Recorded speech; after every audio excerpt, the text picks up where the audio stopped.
When Mexico sends its people, they're not sending their best.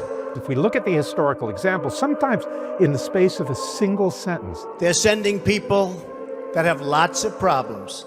They're bringing drugs, they're bringing crime, they're rapists. Implicitly or explicitly, the dehumanized other is described as human. And some, I assume, are good people. But I speak to border guards, and they tell us what we're getting. And it only makes common sense. And as subhuman. They're sending us not the right people. It's coming from more than Mexico. It's coming from all over South and Latin America, and it's coming probably from the Middle East. But we don't know, because we have no protection, and we have no competence. We don't know what's happening, and it's got to stop.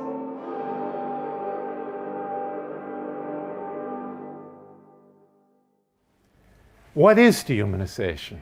It's a word that's thrown around a lot. And it's thrown around a lot in many different senses.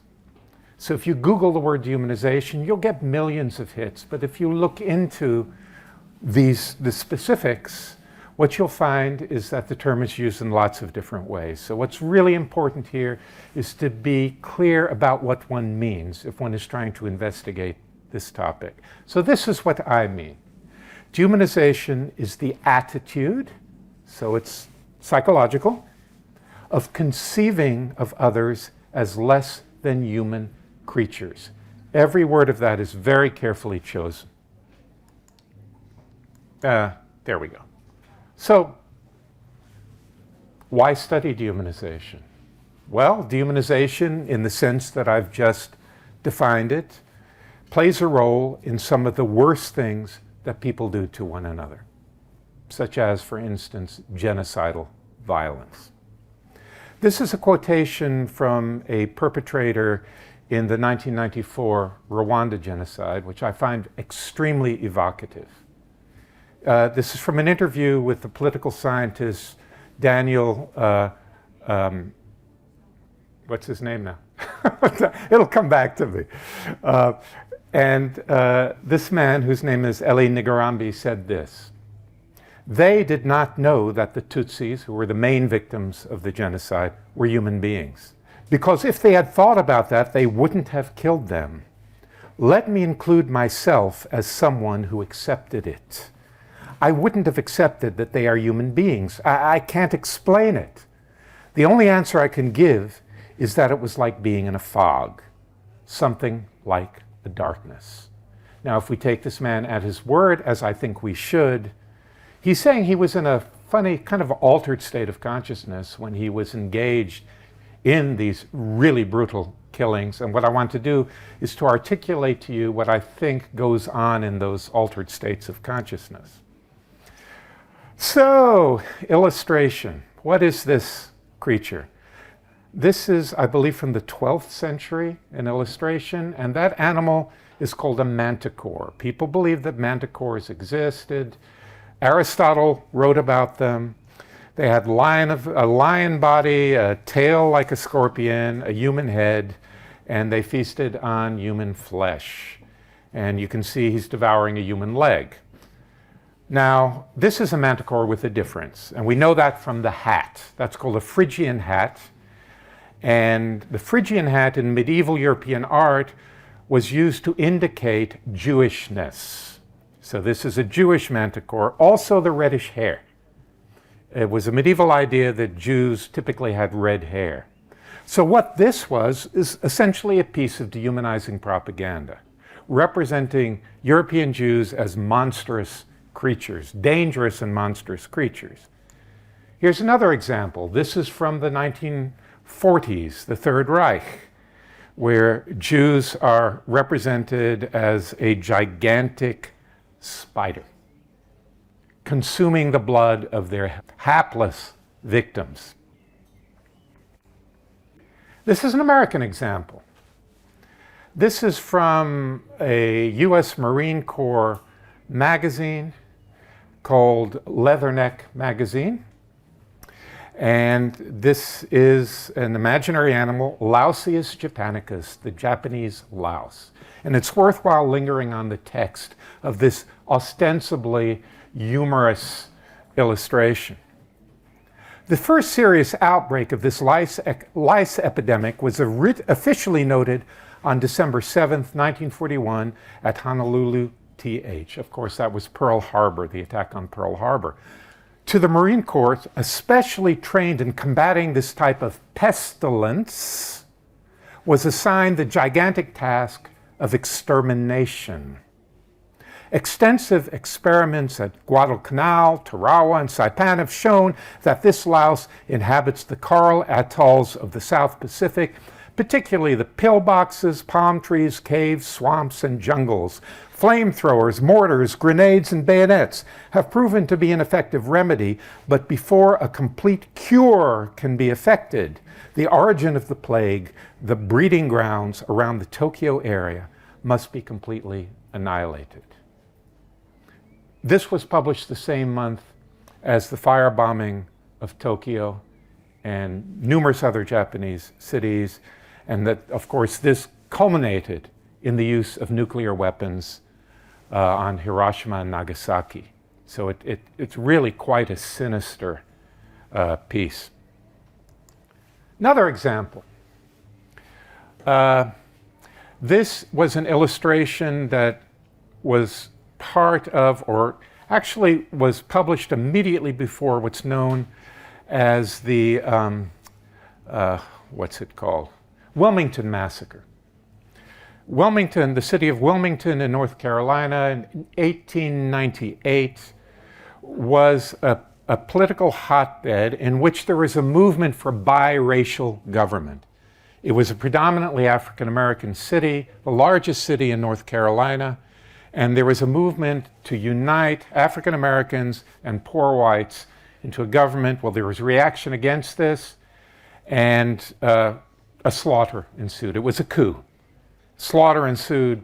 We don't know how many African Americans were killed. Many were driven into the swamps. And here you see this monster of Negro rule, reaching out with these claws to kill and presumably consume these tiny white people here. And he's stepping off a box that says fusion ballot. The fusion ballot referred to the biracial government. So here we have the notion, like we saw in the first illustration, of monstrousness. The dehumanized other is monstrous. 2007, Columbus Dispatch, American newspaper. Iran is represented as a sewer with rats crawling out. It's redolent of the discourse used in the Rwanda genocide. A little bit closer to our time, this was immediately after the massacre by Hamas of Israelis, where Yoav Gallant, the defense minister, stated, "We are fighting human animals and we are acting accordingly." As soon as I read that, I wrote an article on my Substack saying, we're into a period of atrocity. When this language starts being used, in fact, immediately afterwards, Netanyahu gets up, I'm Jewish, by the way, Netanyahu gets up and says, we're fighting monsters. And Donald Trump, very recently, Democrat says, please don't call immigrants animals. I say no, they are not humans, they are animals. So this is a small selection of many, many, many examples I could have given here, and I give in my books, of this kind of dehumanizing discourse, which is very obviously associated with terrible, terrible violence. Let me take you back to my definition. To dehumanize others is to conceive of them as less than human creatures, but this presents us with a puzzle right away. Let's suppose you're a bunch of Nazis. I hope there are no Nazis in the audience, but you never know. And I'm a Jewish guy. And you look at me and you consider me an Untermensch, a subhuman. how can that happen? I wear clothes, I'm bipedal, I can use a clicker, I can give a talk. I'm in every observable respect indistinguishable from anyone you would consider a human being. This illustration helps us to understand this. This is a 13th century illustration. There are two guys here, and one is stabbing what looks like a CD or a bagel, and it's bleeding. Well, these two guys are Jewish people, Jewish men. We know this from the way they're presented. And the thing that they're stabbing is a communion wafer. In the year 1215, it became official Catholic doctrine that the communion wafer is literally the body of Christ. And so the idea then developed that Jews stole these things and tortured them as a way of murdering Christ all over again, which led to all sorts of horrors. But it's kind of strange, isn't it? I mean, a communion wafer does not resemble a first century Palestinian Jew, which what Jesus was, right? But the intellectuals of the church said, well, that's merely how it appears. On the inside, what it really is literally the body of Christ, not symbolically, literally. From the late 1980s onwards, psychologists have studied this sort of thinking, which they have called psychological essentialism. And basically the idea here is that we human beings are disposed to divide the world up into kinds of things, and what makes any individual a member of a certain kind is not how it appears, but what it is on the inside. And we find this way of thinking very, very easy. Think of watching a horror film where you have, say, a vampire, and the vampire looks human, but you know, and you have no difficulty with this idea that on the inside, where it really matters, they're not human at all. So this way of thinking comes very readily to us. I could give you, again, a million examples. But the point is then to come back to our little game. You Nazis can look at me and think, yeah, he looks human. Sure, but he's not really human. On the inside, he's something else. He is, as it were, a counterfeit human being. This piece of Nazi propaganda illustrates this perfectly. Stalin is taking off the mask. The text on the bottom says behind the mask. And of course, the mask is only a mask of humanness. What's behind is a Jewish monster. Okay, so I've given you part of the story here as I see it. When people dehumanize others, they can reconcile what they think of them with how they appear by the idea that they aren't really on the inside what they appear to be. That gives us a notion of how we can think of others as non-human, but not as subhuman. We need a notion of subhumanity, and that requires a notion of hierarchy, of higher and lower. There's a very old idea which is very widely distributed around the world. Historians of ideas tend to say, well, no, this is a distinctive medieval European thing. That's not true. It's very widely distributed. That the universe is organized as a hierarchy, with the most perfect at the top and the least perfect at the bottom. This is I think a 16th century illustration of this. It's called the Great Chain of Being. God is at the top, surrounded by archangels. Beneath them, angels, human beings modestly place themselves just below the angels, and various other kinds of organisms going right down to the bottom and off the tree entirely are demons, right at the very bottom. Now, this way of thinking, which historians of ideas say died out in the late 18th, early 19th century, that's not true at all. We still think this way. So if there was a mosquito buzzing around in this room and you were to swat it, and I would say, how could you take the life of that precious creature? What's your response going to be? It's just a mosquito, right? It's lower. In the 18th century, there were subdivisions in the rank of the human where various races were represented. And Europeans, of course, again, modestly placed themselves at the top of the hierarchy, and either Africans or Native Americans or Lapps were placed at the bottom. This is going to come back. This notion between racialization and dehumanization is going to come back. By way of illustrating this, this hasn't died out. This is an illustration from a 19th century biology textbook by a very distinguished biologist, the so-called Tree of Life. And look at it. It's arranged as a hierarchy. What's at the top? Man, right? We've already had Nietzsche. God is dead now.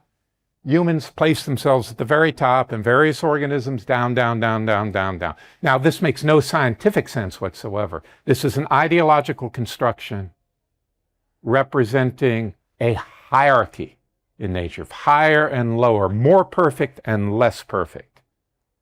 Okay, so now we can make a first pass at what goes on in dehumanization, because we got the essentialism, we've got the hierarchy. To dehumanize others is to attribute to them the essence, that's that mysterious inner something that makes an individual the kind of individual it is, the essence of a kind of being ranked lower than the human on the hierarchy. Why should you accept this? Let me give you a couple of nice illustrations from two texts separated in space and time. This is a pamphlet that was published in the year 1680 by a very interesting man named Morgan Godwin. Godwin was an Anglican cleric, studied under John Locke at Oxford, and after graduating, he sails for Virginia. And he has this mission. He wants to baptize enslaved Africans and Native Americans. Well, the Virginians didn't take very kindly to this, and they didn't take kindly to it for a reason. Christians during this period were uncertain whether it was legitimate to enslave other Christians. And of course, the worry is, as Godwin referred to in the title of another text, profit before religion, was that they would have to free enslaved people if these enslaved people were baptized. So he makes himself a menace in Virginia. Then he sails to Barbados. Barbados was the wealthiest and most brutal of the British sugar colonies in the Caribbean. In Barbados, he is appalled by what he sees. He sails back to England and he publishes this pamphlet with this very long, 17th century title, The Negroes and Indians Advocates Suing for Their Admission into the Church, or full page. It's a really awesome text. It really is. And he became more and more radical as he got older. 5 years later, he delivers a sermon in Westminster Abbey describing the English as the most evil people in the world because of the transatlantic slave trade. He gives this sermon a couple more times. He says in the sermon, I realize I'm taking my life in my hands because James II was the CEO of the Royal Africa Company. And then he disappears from history, presumably imprisoned in the Tower, tortured and murdered. We don't know. So it's that text I'm going to use and this text. Der Untermensch, published in 1942 by the official SS Nazi publishing house. So I want to juxtapose a few passages from these two texts. Let's start with Godwin. Now, bear in mind, Godwin is reporting here. He does not believe this. This is what people told him. The Negroes, though in their figure they carry resemblances of manhood, yet are indeed no men. So they appear to be human, but they're not really. Another quote from Godwin, Africans are creatures destitute of souls, to be ranked, hierarchy, ranked among the brute beasts and treated accordingly. Destitute of souls. The soul was a stand-in for this idea of the essence, the human essence, what makes one human. Himmler, this was a popular Nazi slogan. Not all of those who appear human are in fact so. Himmler was the editor-in-chief of this piece, Der Untermensch. Woe to him who forgets it. So there are those that look human but aren't really human. And next, although it has features similar to a human, the subhuman is lower on the spiritual and psychological scale than any animal. He's referring to Jewish people. Jews are beasts in human appearance. So we have this this same ideas appearing in both contexts. Appearance and essence and hierarchy, higher and lower. That's all good and well. Unfortunately, there is a problem with the picture I just presented. And this is essentially the picture I presented in my first book on dehumanization called Less Than Human, published in 2011. There are actually two problems. The first I call the problem of humanity, and it's very nicely illustrated by this excerpt from an article in The Independent. It concerns what's known as the Hierarchies pogrom. Hierarchies is a town in Romania, and in 1993 there was an ethnically based attack on Romani people, so-called gypsies, which is, they're probably the most racially oppressed group in Eastern Europe. And this is an interview with one of the perpetrators. And here's what she said. And I want you to particularly attend to the words I've highlighted in red. On reflection, though, it would have been better if we had burnt more of the people. What sparked this was an altercation between a Romani man and two of the locals. It led to a stabbing. The Romani man and two others fled into their home. A mob of 600 people gathered, including the police. They set fire to the home. One man is burned to death. Two, I believe, are clubbed to death as they leave. So 3 people are killed. Then the mob goes around and burns down a dozen Romani homes in this town. So it would have been better if we had burnt more of the people, not just the houses. And then she says, we did not commit murder. How could you call killing gypsies murder? Gypsies are not really people. Now notice that. The first statement, they're people. The second statement, they're not really people. You see, they're always killing each other. They are criminals. To be a criminal, you have to be a person. There aren't any criminal rats or cockroaches. So they are criminals. They're people again. Subhuman, they're no longer people. Vermin, they're no longer people. So we have this alternating sort of back and forth, flip-flopping between characterizing the other as human and characterizing them as subhuman. And this turns out to be typical of dehumanizing discourse. If we look at the historical examples, sometimes in the space of a single sentence, implicitly or explicitly, the dehumanized other is described as human and as subhuman. Now that's led some thinkers, some philosophers, to be skeptical of the whole notion of dehumanization. Well, look, they're being described as human. So it can't be that the dehumanizers really believe that they're not human. I think that's a faulty conclusion to draw. And I'll explain why very shortly. Okay, so that's the problem of humanity. The next is the problem of monstrosity.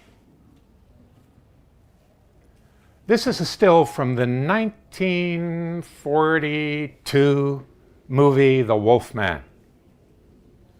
It's about a werewolf. This put werewolves on the map in cinema. It was, for the time, a very successful film. And it's an interesting film because the screenplay was written in 1941. Now, what was going on in 1941? Second World War and the Holocaust. And it turns out that's not accidental. If you watch the film, there are what appear to be allusions to what was going on in Germany and Poland and the Soviet Union. For instance, the mark of a werewolf was a star. It's not a Star of David, it's a 5-pointed star. It's close enough. In the original screenplay, the setting was supposed to be Germany. In the actual film, they moved it to Wales. I hadn't thought how appropriate that is. And the first werewolf in the film and one of the main characters are both Romani people.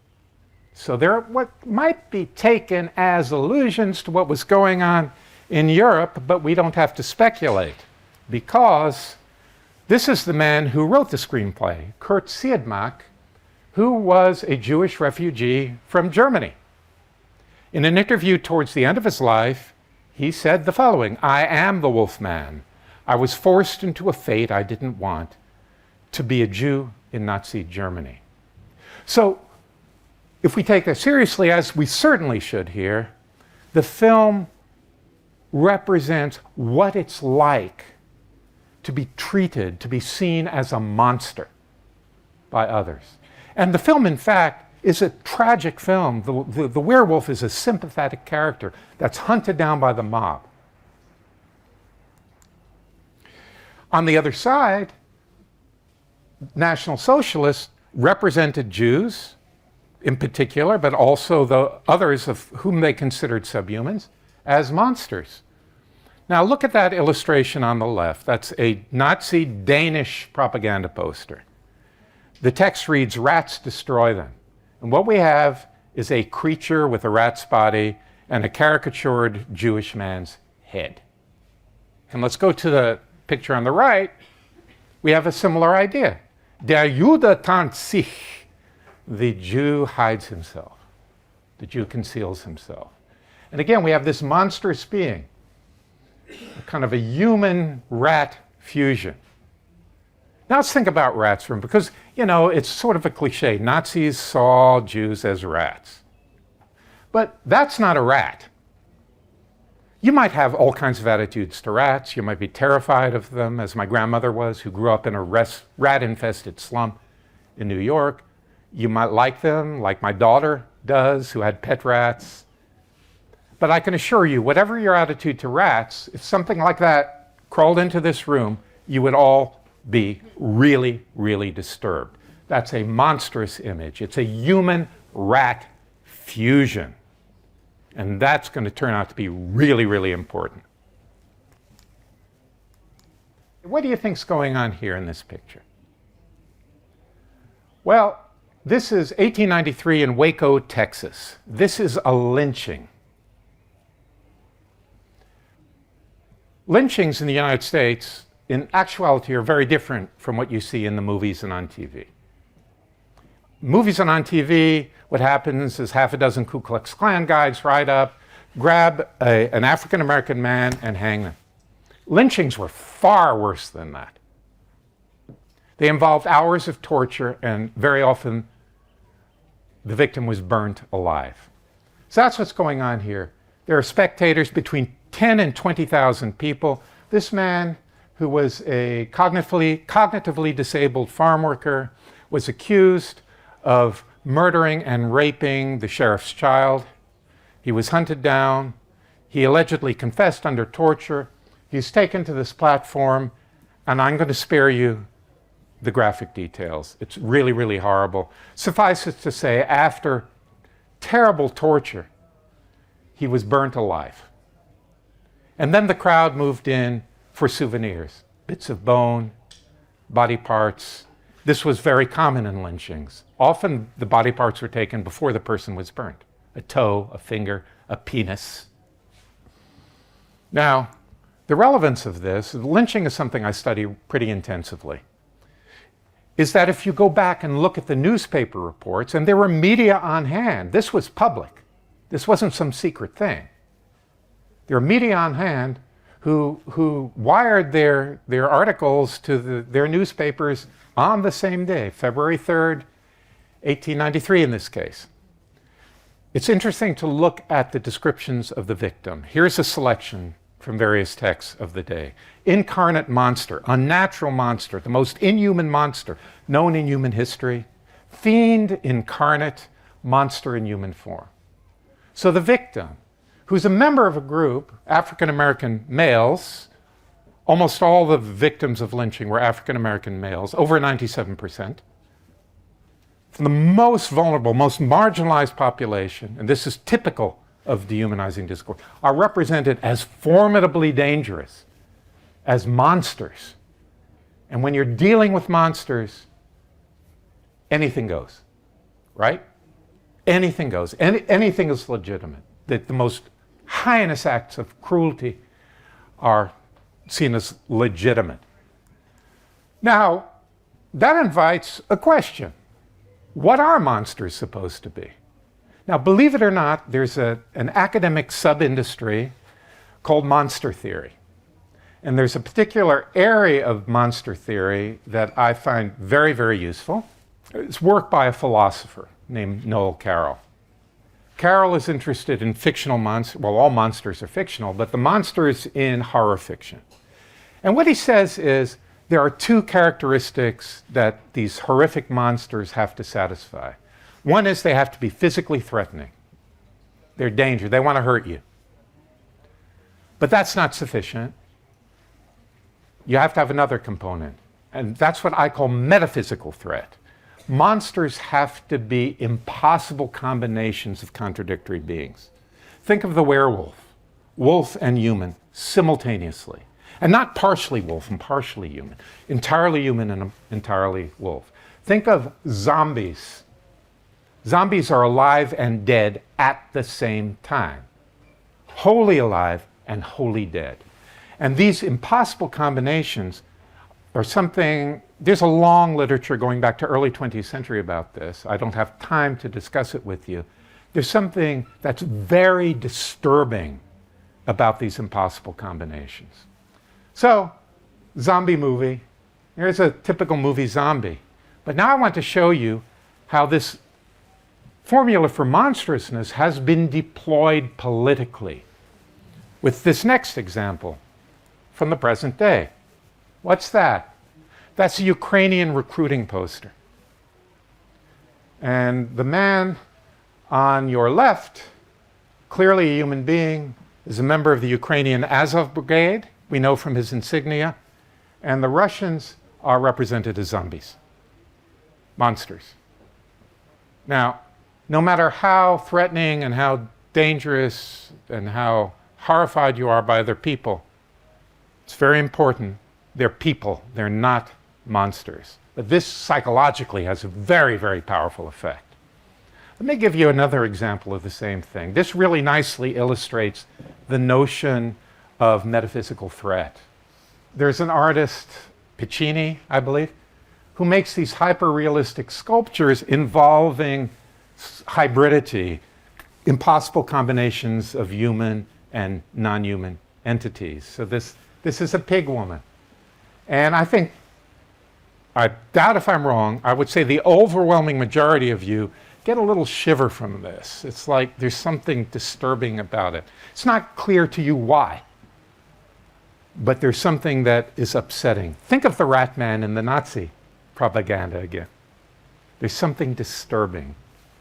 This very notion was used again in dehumanizing propaganda. This is from the 13th century. It's called the Judenschau image. The Judenschau was a very popular image on public buildings in medieval times. Judenschau means Jew sow or Jew pig. And it was an image of an entity with a pig's body and a Jewish person, often a Jewish person's head. In this case, we have that, and we have Jewish people drinking milk from the Judenschau, and another Jewish person looking into the Judenschau's anus. And we know it's a Jew from the Phrygian hat, just like the manticore. So here again, we have this strange combination of pig and human, this strange, disturbing combination. Now, one other thing, which I'm just going to mention very briefly here, is that this form of dehumanization that I'm describing, again, what I say is the most toxic, the most dangerous form of dehumanization, is highly gendered. In almost every example we can find, the dehumanized being is male. A student and I gave a student a project of going through Nazi visual propaganda, looking at dehumanizing explicitly dehumanizing images. We could not find one example of a female monster. All of them were male. These are two illustrations from Nazi propaganda. Why does this happen? One of the problems with most of the literature on dehumanization is that it focuses solely on the psychological. 99.9% of the literature is by social psychologists, and they just look at what's going on in people's heads. But that's only half the story. Any explanation of human behavior has to involve psychology, but dehumanization is only intelligible if we look also at what people's heads are in, the social and political environment, the ecology. And then we have to look at the impact of these social and political forces on people's way of thinking. So here's something uncontroversial about members of our species. We are what biologists call ultra-social animals. If you were all chimpanzees in a tent, strangers to one another, you'd be freaking out. You would be totally... We have no trouble with this because of our extreme sociality. We are by far the most social mammal.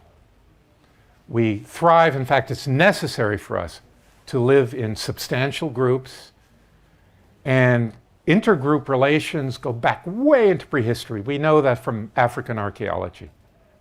People were trading with each other over long distances, 40,000 years ago, at least.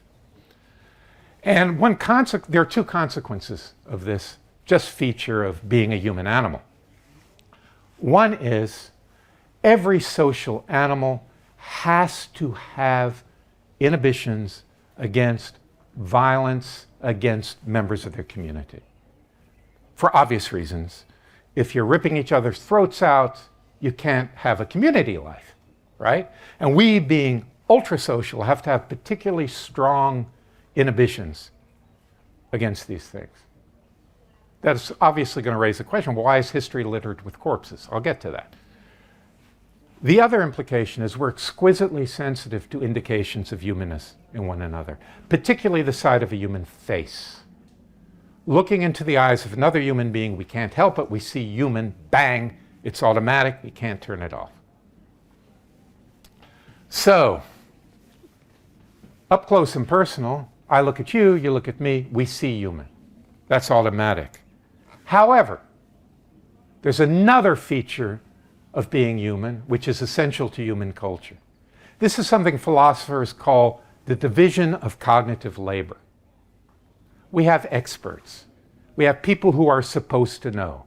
We have people who are in positions of what we philosophers call epistemic authority. Let me give you an example. The platform I'm standing on here, a microphysicist is going to tell me this is mostly empty space. Doesn't look like it to me. It seems without gaps. But I defer to the physicist, even though it contradicts what I see. Because I invest the physicist with that kind of authority. What happens, though, when the expert tells us something else? Tells us, say, that the group of people over there, those Africans, or those Jews, or those Native Americans, might look human, but trust me, they're not really human. They're dangerous animals. They're merely counterfeit humans. Well, unfortunately, it's entirely rational to accept this, to defer to their authority, just as it's rational to defer to the authority of the physicist. The illustration here is from a textbook, a biology textbook by a man who was perhaps the most distinguished German biologist of the late 19th century, a man named Ernst Haeckel. And this is an illustration of the great apes. What does he illustrate? Lower left, the orangutan. Upper left, the chimpanzee. Upper right, the gorilla. Lower right, an African man. Now imagine you're a biology student in, 1890 in Germany. Who are you to question the authority of the great Ernst Haeckel? No, you're likely to take it on board because he's supposed to know. So this is what I think happens. Remember I had these two problems, the problem of humanity, this odd mix of human, subhuman, and dehumanizing discourse, and the problem of monstrosity, the representation of dehumanized others as monstrous or demonic beings, which doesn't fit that great chain of being thing because demons and monsters are off the map by definition. Well, here's what I think goes on in dehumanization. This is really the culmination of 20 years' work. When we dehumanize others, on one hand, we cannot help but see them as human. Remember, I said seeing human is just part of our biological heritage. We can't turn it off, we can't help it. But on the other hand, we're inclined to defer to those authorities, those experts, those people in positions of power and influence who tell us, often through very skillful propagandistic means, and in my books I go into great detail about the nature of this kind of propaganda, how it works, how, and implicitly how one can guard against it, because we're all vulnerable to this stuff. So we defer to those who say they're not really human, they're subhuman. The not just juxtaposition, the kind of interfacing of these two contrary representations of the other transforms the other, the dehumanized other, into monsters. And this has an extraordinarily toxic effect. Because, remember, dehumanized people are typically the most marginalized, the most vulnerable members of a population. But once you turn them into monsters, they are absolutely terrifying, formidable, dangerous beings that must be eliminated or constrained, incarcerated at all costs. And that's the end. Thank you.